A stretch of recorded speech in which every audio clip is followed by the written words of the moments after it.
The thing about visual storytelling, humans are wired, our brains are wired for storytelling. All the way back to cavemen and the bards of Greek mythology. People can process 60,000 times fast, visuals 50,000 times faster than text, and we are able to retain that information better than if we read it. So stories are told through video are engaging both the rational and the emotional part of the brain. Sight, sound, and motion work together. And that's the thing that video has over the other communications, like web page or a printed piece. Video can convey emotion. And with that, I'm going to turn it over to Jeff for the next. So a big part of video is using emotion. And when I say emotion, I don't just mean like sad.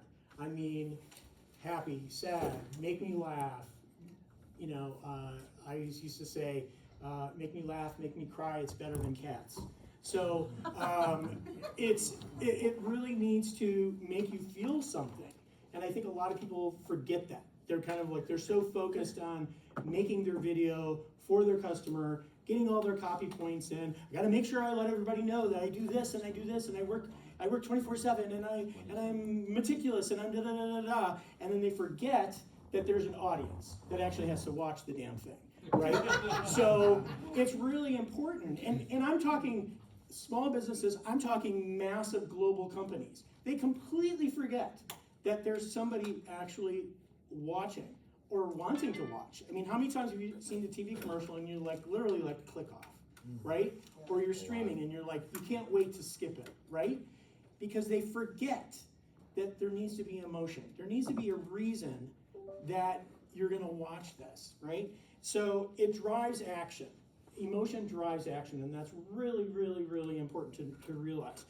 You know, when people see themselves in your video, when you approach them from like an SEGC, if any of you have been to SEGC, it's what is the customer dealing with? What is their problem, right?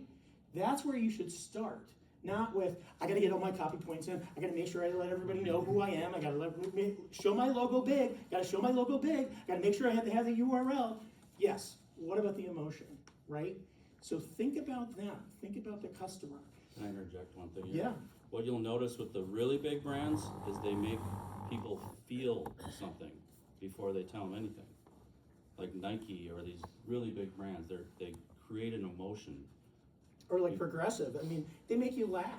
I mean, they get their copy points in. That's how they get your attention. Yeah, they get your attention with emotion, right? So I laugh, I cry, you know, it's better than cats. So, and you want to create a connection.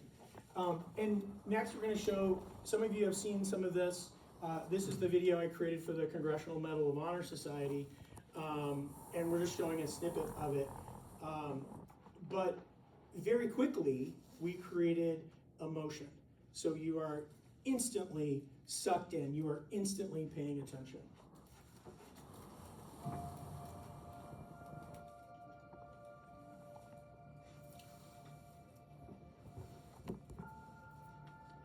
The Medal of Honor is presented to an individual that have gone above and beyond the call of duty in combat. Did you get Medal of Honor?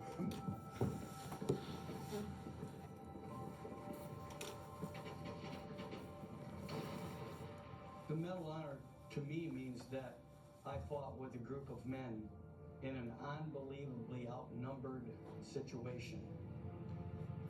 I flew the lead aircraft all the time, and that's the one that gets shot because you're coming in at the front and they shoot the living hell out of the lead aircraft. I changed aircraft 6 times a day I got the award.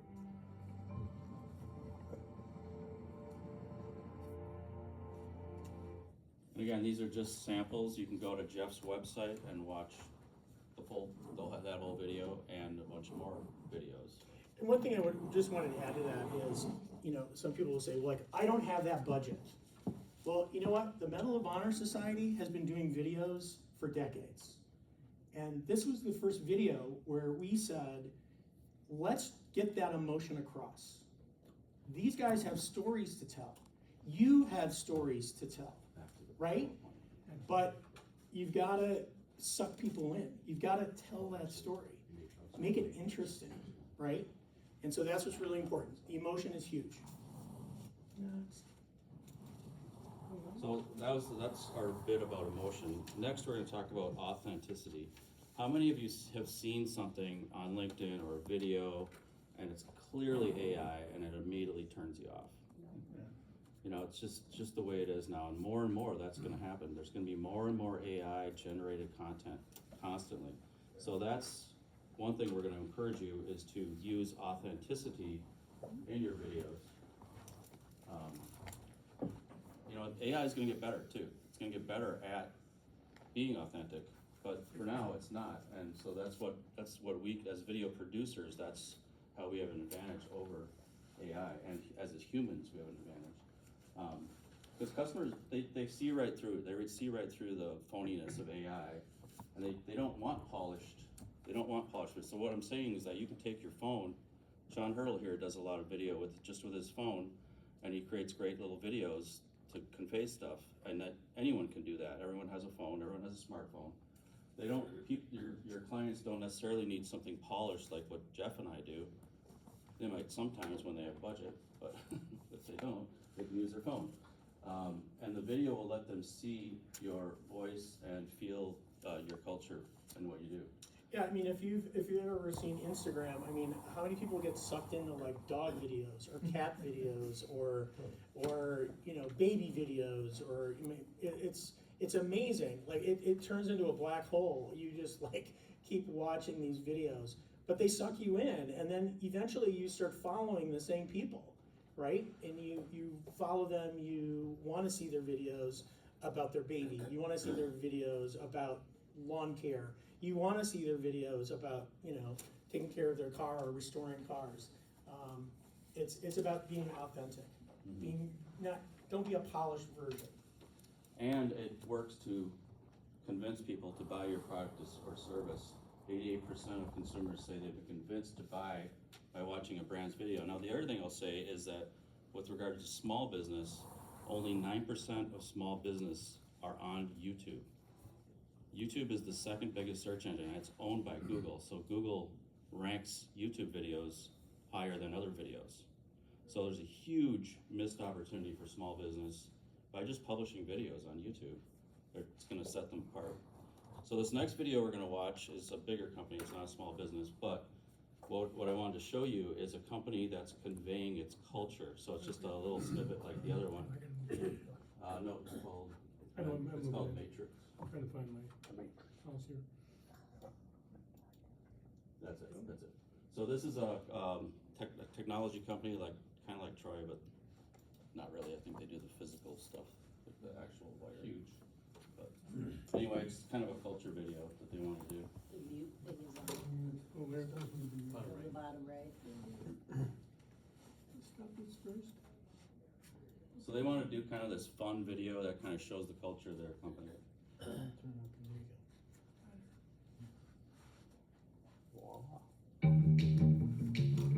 Where am I looking? There. Okay. Say your first name, last name, and then spell them out. So it's a polygraph test. My name is Chris Morton. I'm Boyd Lee. It's so bad.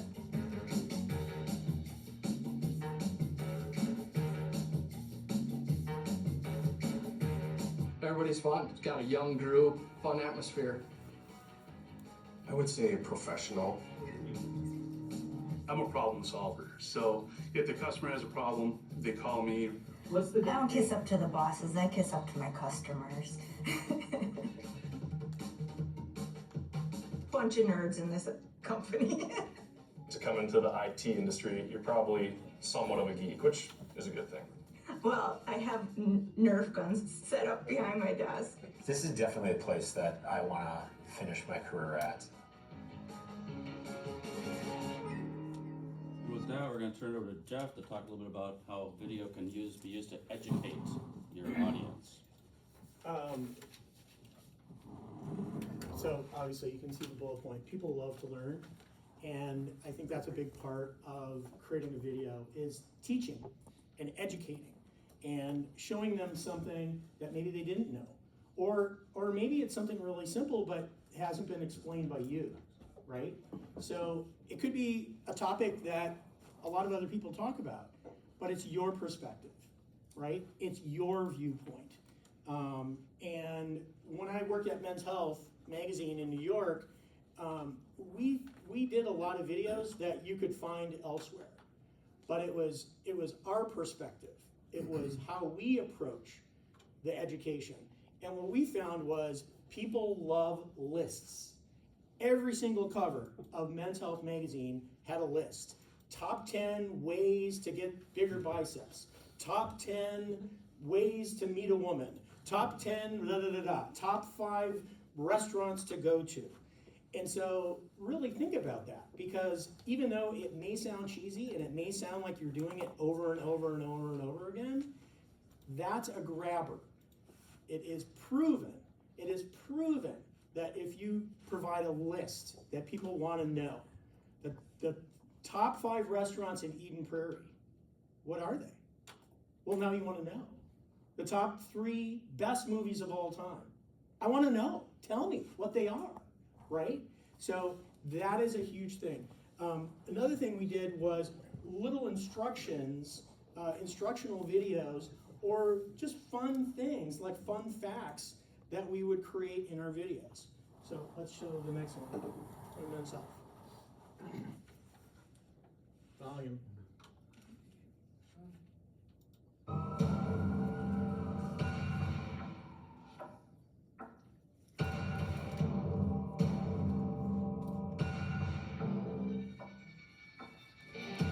I know you guys already did these exercises this morning. You did this morning? Yeah, you're doing the sled.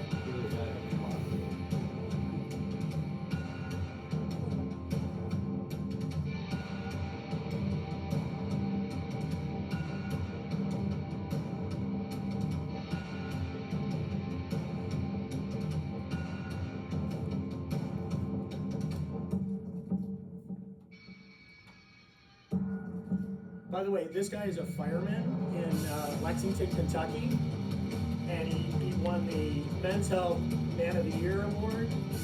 And so we were doing the video sponsored by Coca-Via. And we did a whole series. We did like 7 in the series, all these different exercises. We also did one where firemen take 30 seconds to get dressed, to be ready to be on the truck. So we did a video. We said, well, Tim, can you actually do it in 30 seconds? So, well, that's what I do every fire. Yes. Mm-hmm. So we had him do it, and we timed him. We did a video that just has like the clock ticking in the corner down to 30 seconds. So yeah, it's just informative. It's fun. Well, the other thing I'd say about education is it builds thought leadership, and it builds kind of like your authority in the field. So education. Moving on to how video can humanize your brand, because it shows personality, not just professionalism. And like you saw in the Matrix, kind of behind the scenes peek at your business or a customer feature kind of makes you want to kind of go hang out with those people in Matrix NDI, right? Like it kind of shows them, well, if you're a nerd, I guess, it kind of talked about how they were nerds, which I am too, but anyway, it kind of positions you more like a trusted neighbor rather than a faceless company. And then when it's done right, it shows that we're real people who really care. So that's how you build a relationship with your customer. So this next example we're going to show is, you'll see this guy, he's got this, just him by himself in this warehouse in Osseo, and he builds these handrails. You know, like when you walk into a garage, there's only just like 2 little steps, and usually they don't have a handrail. Well, he builds these handrails so people can install them themselves in their garage. And you'll just see he's just a very down-to-earth guy, and we just whipped this video out in like 10 minutes, and he's easy to listen to. Hi, I'm Steve Johnson. Today I'm going to show you how quick and easy it is to install one of our hold-tight handrails. First thing you're going to want to do is mark the height of your handrail, and a pretty standard height is 36 inches to the right where the rail is. So I'm gonna put a tiny mark here. And we do that 36 inches because that's the height of your typical doorknob. Makes for a quick, easy transition from the handrail to the doorknob and vice versa on the way out. So, now that we got that marked, we will just hold our handrail up to its position. Make sure it looks nice and straight. Mark the holes. And we'll put that on the side of the bracket.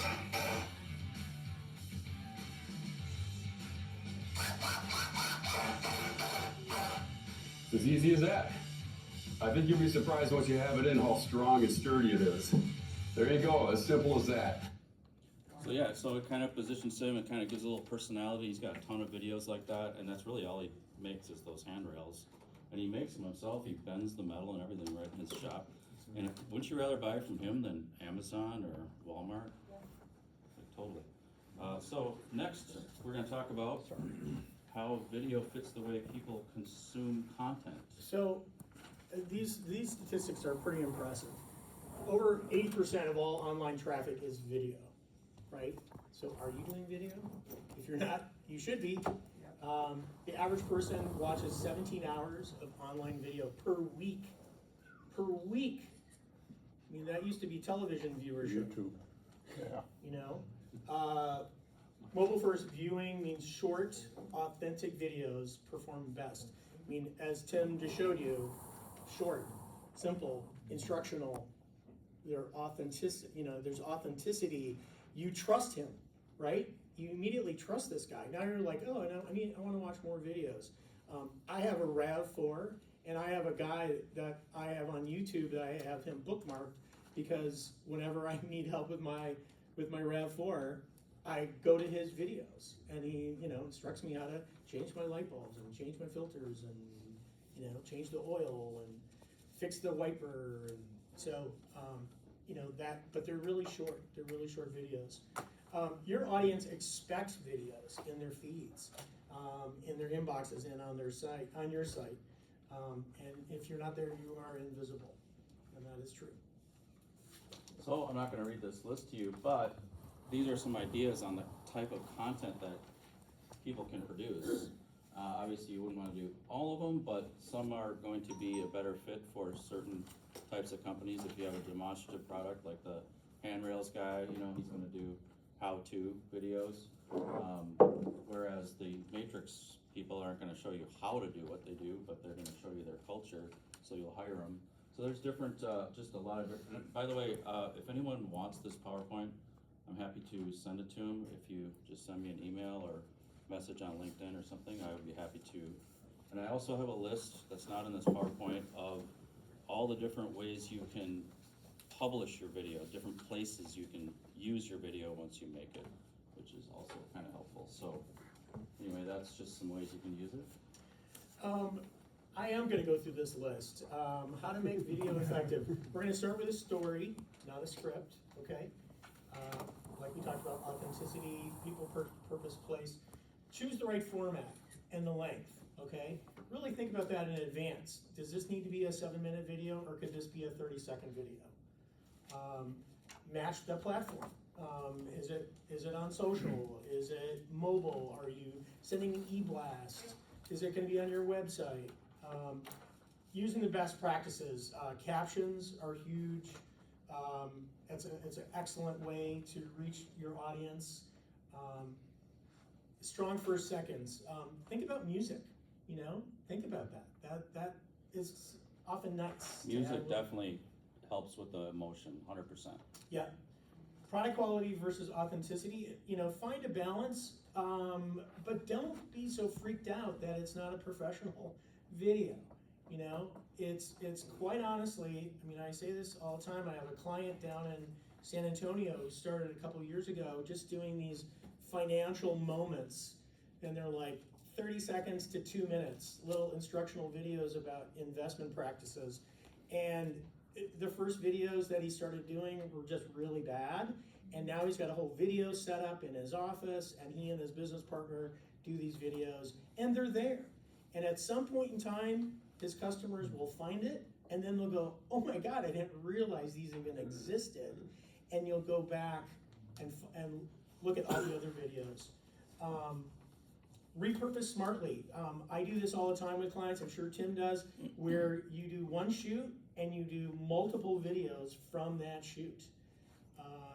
You know, when I meet with the Medal of Honor Society, I meet with the Medal of Honor recipients, we get them one time, one day or a couple days in a row, and we try to think in advance, okay, we're gonna have Veterans Day, we're gonna have Memorial Day, we're gonna have Medal of Honor Day, you know, we might have Mental Health Month.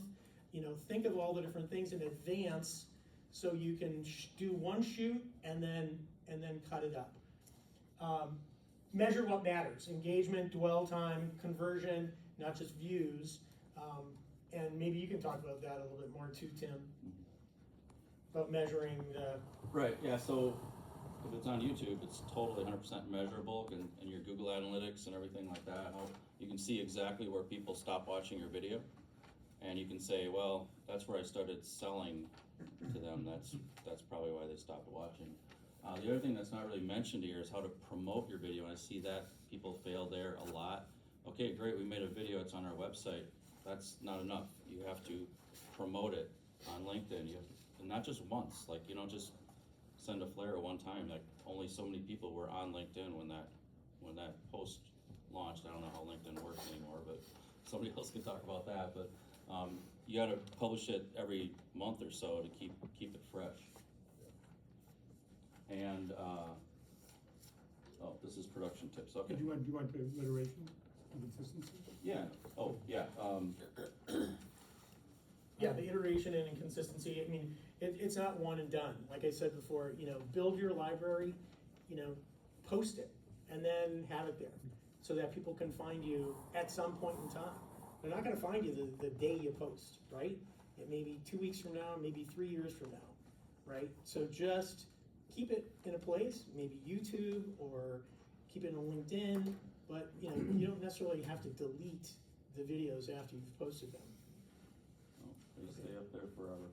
Now we're going to talk a little bit about kind of production tips and tricks if you're doing it yourself or starting off on your own. For sure, use a tripod, please. Otherwise, you're making Blair Witch projects. And lighting is critical. I bring a gigantic light to my shoots that's like this big. It's like the sun. That's not the only light. That's just the main key light. Or you can just like stand by a window. Don't use direct sunlight because that's very harsh. But like some nice daylight coming in from a window is not the direct sun, but it's good. Sound.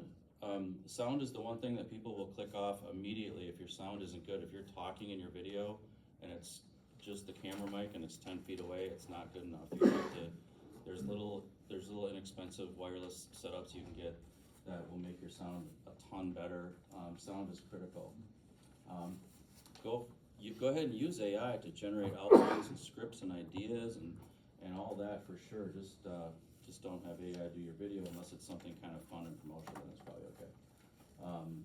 And then like Jeff was saying, to create the content in batches, like create it all at the same time, but then just release it. Don't release it all at the same time, just release it once in a while. People that are just starting a YouTube channel, they might want to like build up 5 or 10 videos before they start launching, and then they can start promoting them from that channel, because then when people discover it, they'll go to your channel, and then maybe there's a playlist there's a whole nother presentation on just doing YouTube. But we won't get into that too much of that today. Story inventory, I love that term because that's just a little note on your phone. It's like, oh, I could do a video about this. And it's just a bunch of ideas on what you could do videos about for your business. That's your story inventory. Use stock footage. You see it all the time on YouTube. We use this place called Envato. There's a ton of other ones. Envato is just really inexpensive. And Artlist is great for stock footage and music. Once you subscribe to it, you can use whatever they got. You can spend a lot of money on stock footage, like there's some really expensive stock footage places, and Envato is very reasonable for if you're just starting out. And then the content library, what we mean by that is having footage of around your office or your just stuff that you can plug into any video, your sign out front or whatever. That's what content, that's like a media library. We're always building that for our clients. The music library, I mentioned Artlist. Premium Beats is a good one too, that we have both of those. If I want something that's high energy and promotional, I'll probably go to Premium Beats first. If I'm doing something long format and I need like 8 tracks and I want something that's more documentary, then I'll go to Artlist. Because Premium Beats, you gotta pay by track. It's a little more expensive. Artlist, you just have a subscription and you can get whatever you want. I can't emphasize captions enough. Jeff mentioned it earlier. I can't emphasize that enough for people that are hard of hearing. I don't know about you guys, but I have captions on all the time, no matter what I'm watching, because I want to make sure I catch it what they're saying. And if you want to make sure that your captions are spelled right and that's the right grammar and everything, you can use this service called rev.com. You can just post your video up there. It's really cheap. They can just do an AI quick caption for it. Well, actually YouTube will auto-generate your captions, but there'll be a lot of mistakes in it probably. So you just can go in and like correct it and make sure it's right. And so to conclude, emotion, right? Make people care. Efficient, quick and easy to create, right? You don't have to have some big, huge production. Trust building, it shows, and people get it. If you can build trust with your audience, that's huge. And everywhere your audience is, you know where your audience is. And once you start posting more videos, you may find audiences that you weren't even aware of. The bottom line is video can really turn your brand from words on a page or on a screen into living, breathing story. And then to Jeff's point, I did a video for my dad's got a CPA firm, and to pay for my bill, I did a video for him. And my brother who works for him, he's like, yeah, we got these different clients from this video, so they got like a whole different like demographic of clients that they didn't expect because they had a video. So that's kind of what we're saying, is there could be some sleeper clients out there that you don't know about. That Where was the video distributed? I think it was on their website, and then it was on YouTube. Okay, we're gonna open it up to questions, and I'd like you to raise your hand and just be patient, and I'll get to you if you do have a question.